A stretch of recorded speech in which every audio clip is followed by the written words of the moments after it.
Did you know that a simple DIY project can make your Valentine feel extra special? Get ready to spread some love and romance in your home with this beautiful DIY Valentine wall hanging. I'll guide you through the simple steps to create this lovely piece of art. I'm Donna from Mason Creations, etc., and welcome to my channel. Hello there, all my crafty friends. If you're ready to do this, let's make a mess. Isn't this filigree heart plaque gorgeous? It comes in 2 sections, and I'm going to embellish each section differently, which will make a great combination. I'm going to be decoupaging the bottom section. I'm tracing the center of the top section so I know where to add my bottom paint. I'm using Dixie Belle chalk paint in the color Cotton, which is white. I always spritz my sponge with a little bit of water. It helps the paint go on smoother and it won't soak up so much of it. I'm going to add the paint around the center, going just over my penciled area. I'll be decoupaging a picture in that section, so I need to paint it white. Make sure you always paint white or a very light off-white wherever you're going to decoupage rice paper or a napkin. White allows the colors in your images to look more vibrant. Dark colors will make your images look dark and muddy. Now I'm going to paint the filigree top section with Pentart in the color off-white. This is a really neutral color. It actually borders on a slightly gray hue and will be perfect for what I have in mind for this project. I'm applying it with a sponge to prevent it from going over all the edges of the design. A sponge will lay the paint flat on the surface. This and all the products you're going to see me use today came from DecoupageNapkins.com, my wonderful sponsors. Isn't this beautiful rice paper? I just love the subtle colors. I'm separating the image that I'm going to use with a water brush. A water brush has a cartridge that you fill with water and then brush it on the napkin or rice paper. The water dispenses easily, so this is really convenient. You can find this in my description box below in my favorite tools section, just in case you want to check it out. I'm removing some of the excess white background paper and getting as close to the image as I can. You always want to tear your rice paper or napkin instead of cutting it. A torn edge is much easier to blend than a sharp cut edge. My crafty friend Diane W. asked me to make a special Valentine so she could hang it on her aunt's wall.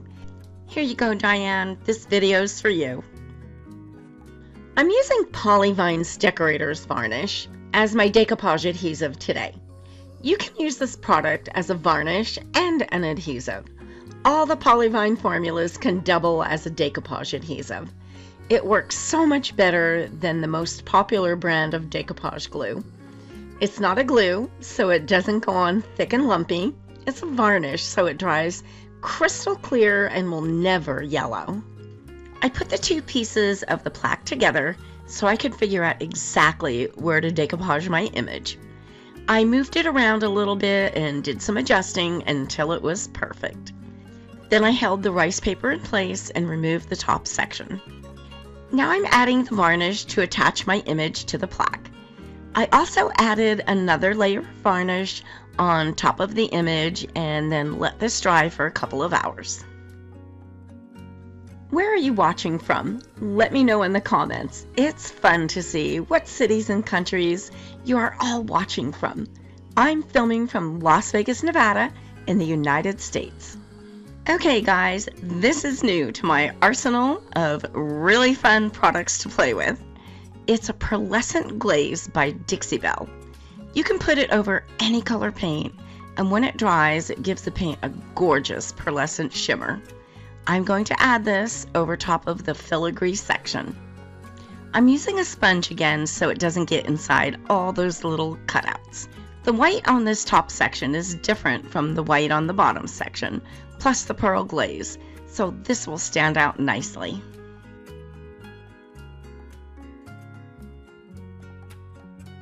I'm going to blend some paint around my decoupaged heart on the bottom section of the plaque. I'm using Pentart in the colors Country Blue and Country Green.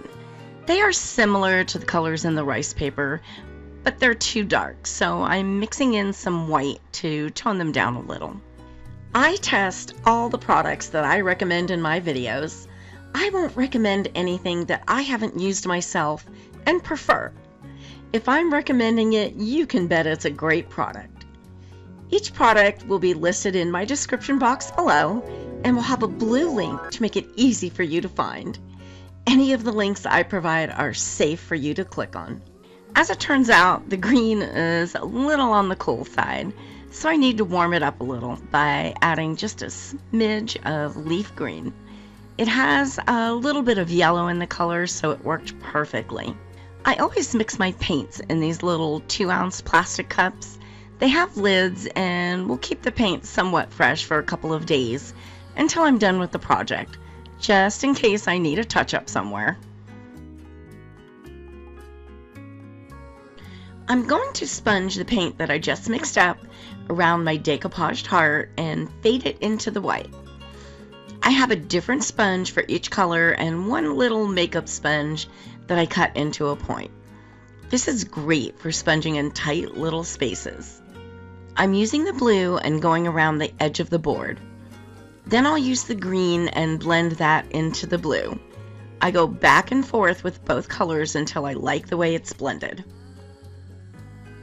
I'm sure you guys have noticed that I use a lot of Dixie Belle and Pentart paints. These are my absolute favorites. They both go on super smooth and creamy with really good coverage. I rarely, if ever, need a second coat of Pentart, and that goes for the metallic colors as well. I'm also blending the green into the white. And again, I go back and forth with the two colors until I'm happy.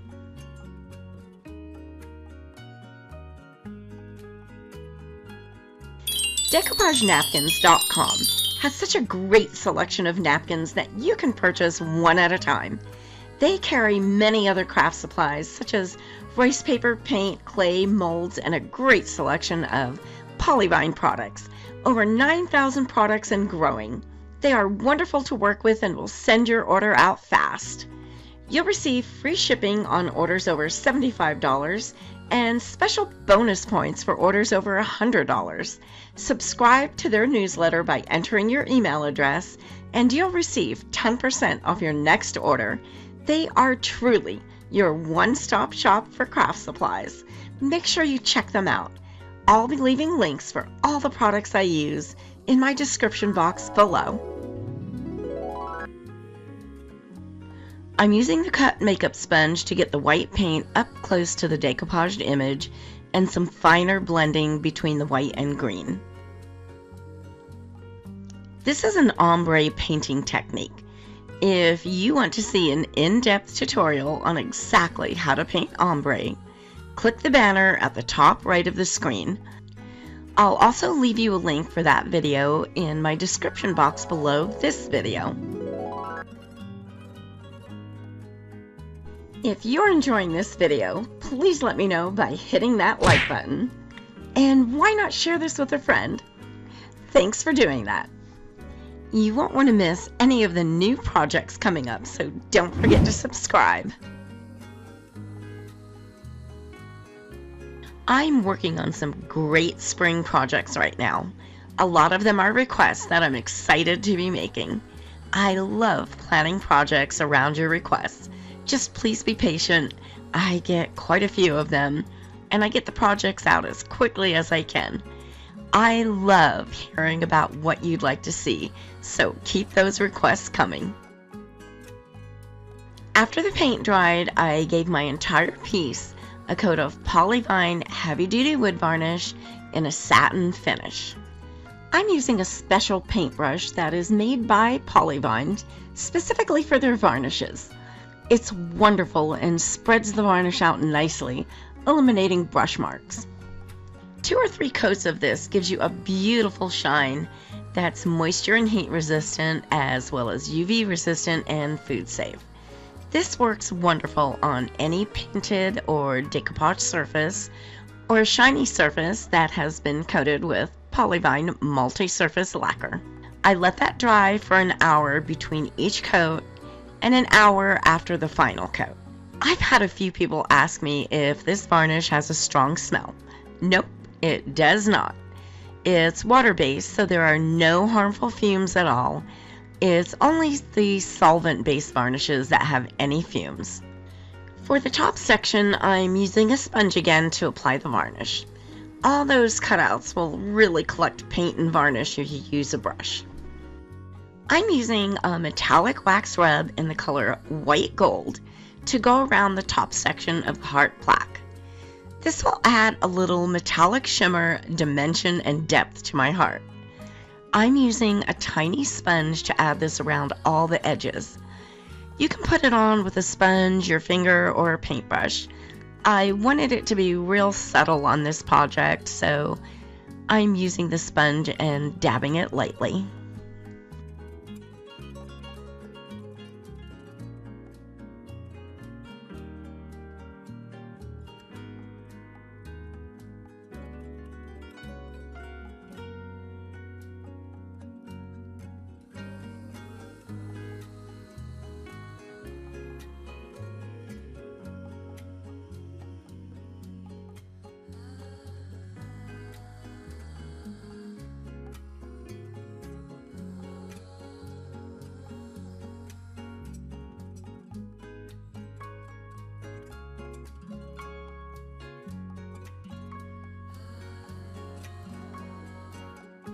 I let the wax rub dry for about an hour, and now I'm buffing it with a soft dry cloth to bring out the shine.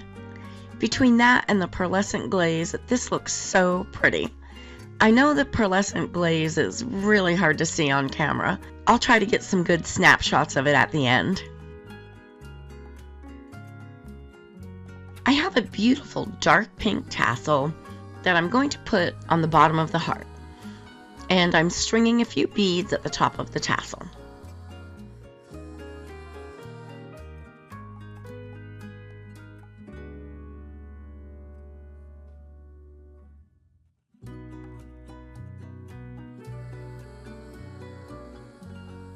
I glued it on the underside of the top section, and now I'm going to glue both sections together.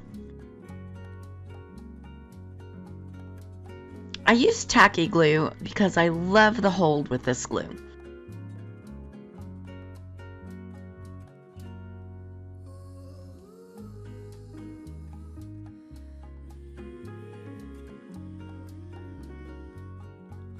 I'm putting some clips around the entire thing to hold it together while the glue sets. I let that dry for about 3 hours. I'm using E6000 to glue some bronze ball chain where the two sections meet. I want to disguise the crack between the two.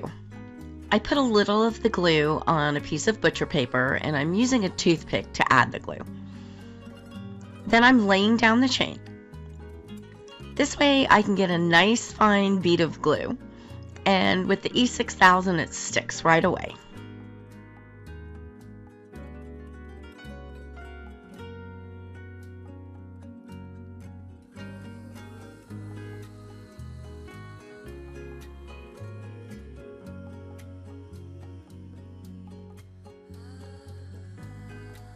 I am adding some painter's tape to make sure it stays secure and not move, because I keep bumping it. This will need to dry for several hours.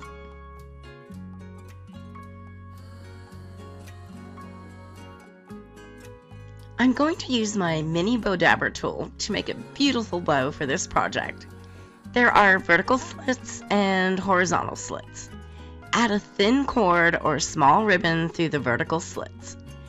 Then you can layer your ribbon back and forth in the horizontal slits, using as many layers of ribbon or as many different types of ribbon that you want to.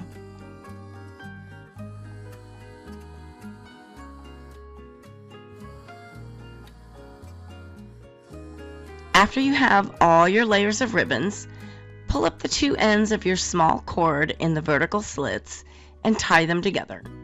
You can then safely lift up your newly made bow. I bring the cord around to the back and tie it in a knot. Now you can add an embellishment to the center of the bow or another tiny bow. I just love this little tool. It makes ribbon making so easy.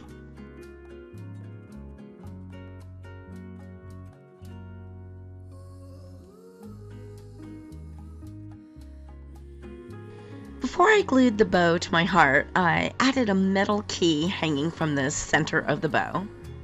I sewed it to the bow with some sparkly silver thread.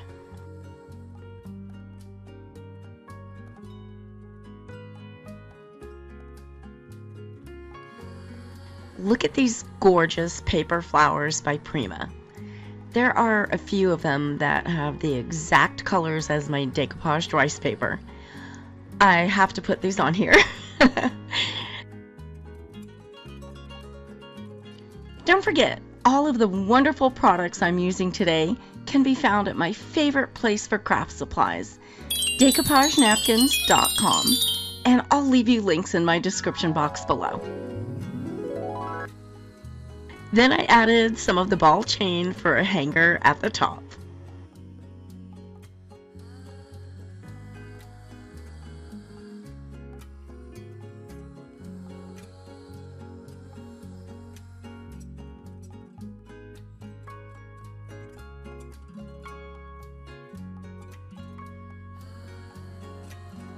I put together a playlist of some other tutorials you may enjoy.